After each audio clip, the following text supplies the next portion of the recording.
Salut! Alors, il y a deux questions à se poser avant d'acheter quoi que ce soit. La première, c'est est-ce que c'est bon pour ma santé?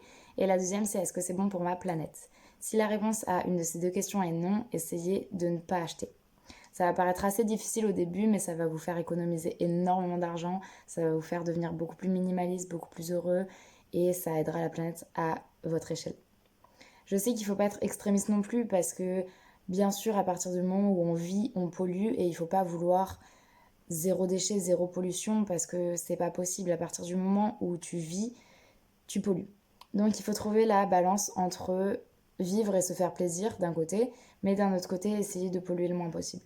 Par exemple, j'aime énormément voyager et c'est vraiment ma passion, mais je sais que voyager ça pollue énormément.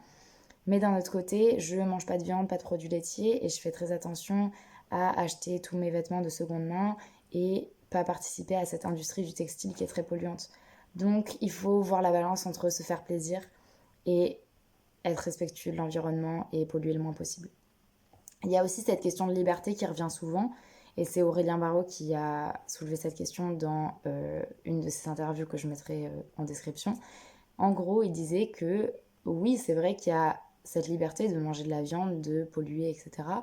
Mais est-ce que cette liberté, elle n'est pas infime comparée à la liberté de juste pouvoir sortir de chez soi? Parce que dans quelques dizaines d'années, quand il fera 5 degrés de plus, on pourra plus sortir de chez soi.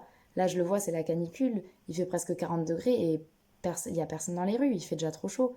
Donc avec 5 degrés de plus, on pourra juste plus sortir de chez nous. Est-ce que cette liberté, elle n'est pas tellement importante comparée à la liberté de manger de la viande? Peut-être qu'il faut revoir l'ordre de nos priorités, se dire que la liberté de sortir de chez soi, c'est une des libertés les plus importantes. Et si on pouvait la garder, ce serait vraiment cool.